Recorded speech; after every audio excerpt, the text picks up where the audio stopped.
Real Madrid, Vinicius Junior scored against Benfica again this time and repeated the same dance. We had an argument last week where someone said that Vinicius Junior should not have danced like that, that the dance was provocative. No, the thing is that they don't like Vinicius Junior. Mm. That's how they looked for, and it's not just the fans. Yeah. It's at the organizational level. You understand? I think there is a cabal. I do not like Vinicius Junior because if you understand, the year Rodri won the Ballon d'Or, Yeah. personally, I thought that was Jude Bellingham's award. Mm.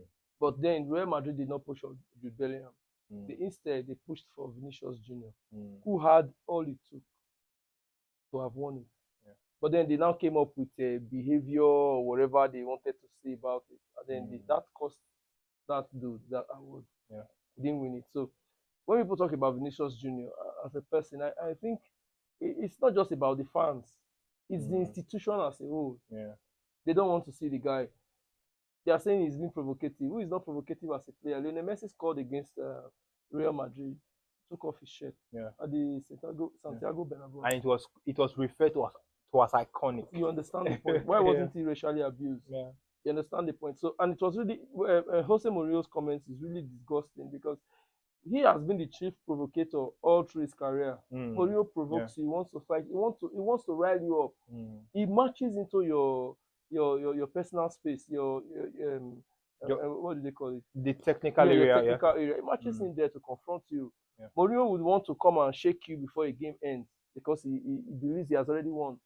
You understand? He did that knee slide at Camp Nou when this guy, Victor Valdez. Okay, it wasn't even a knee slide, but he was just celebrating around. Victor Valdez, yes, met him and said he should leave. It almost escalated and devolved into a fight. Yeah. And I was very, very against Victor Valdez then, which is why when Mourinho was coach of Manchester United and Victor Valdez was the second goalkeeper, I knew he was going to push him out. And that was why Valdez went to Middlesbrough. Yeah. You understand the point? So such comments from Mourinho is really disgusting. The history of black suppression, it didn't start today. You understand? So I think there might be a future time where racial connotations would not be as severe as it is now. But racism, institutionalized racism, is still very much dangerous today as we have it. And it's not really a good thing to have professional footballers, people who should be models, be racist or defend racism. Yeah. I watched Jamie Carragher the other time, and he said one of the biggest mistakes they made as Liverpool players was to come out in defense of Luis Suarez when he was suspended for racially abusing Patrice Evra. Yeah. You know, the way forward in this game is that provocation does not mean you should racially abuse a person. Provocation does not mean you should physically abuse a person.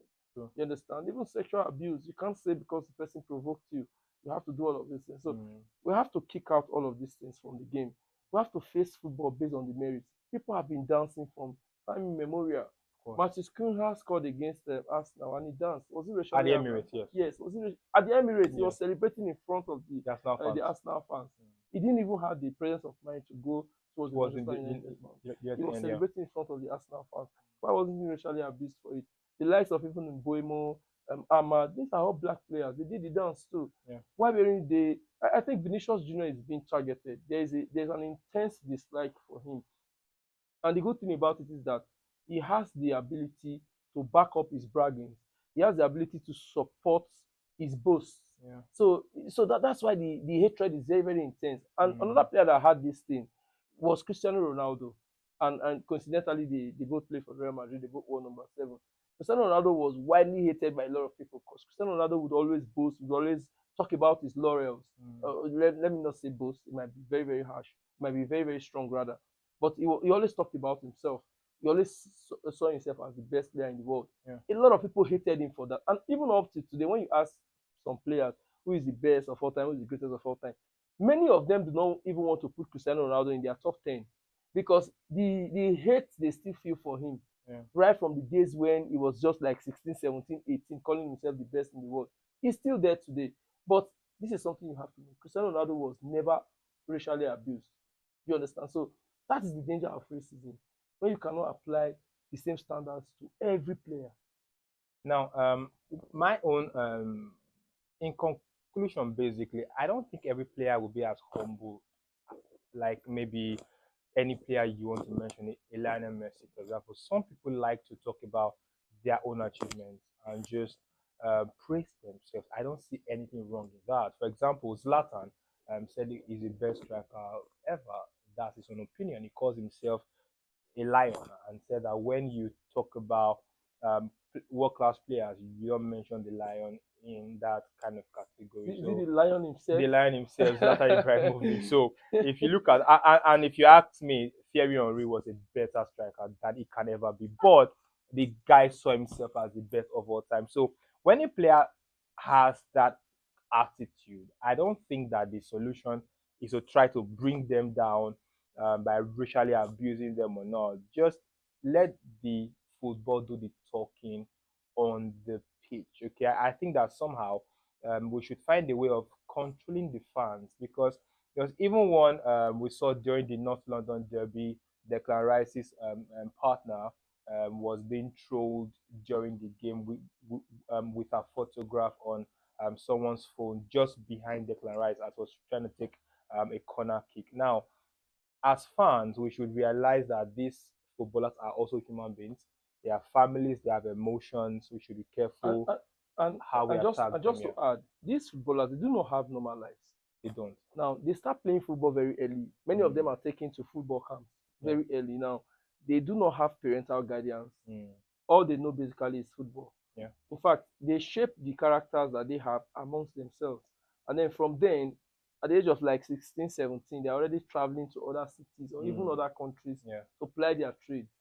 By Nigerian standard, a Vinicius Junior, a Jude Bellingham, they are still small boys. of course. You They're understand? young boys here. With our present Nigerian climate, they are still Mm, trying to figure out their lives. yeah, So we should stop seeing these people as some immortals or as some people yeah, who are better than the average person. They are just mm, like the average person, yeah, and they even have a shielded life. They cannot live normal lives. of course. It's just like what also happened to someone like Michael Jackson. He Mm, didn't have a normal life, yeah, and it really affected him. He yeah. said, "I can't even." Mbappe said some time ago that he cannot even go out um, to a supermarket to get No, no, you something. cannot. You Yeah, understand? They don't yeah. even have normal interaction. Mm, And also, a Vinicius Junior is far less provocative than a Lamine Yamal.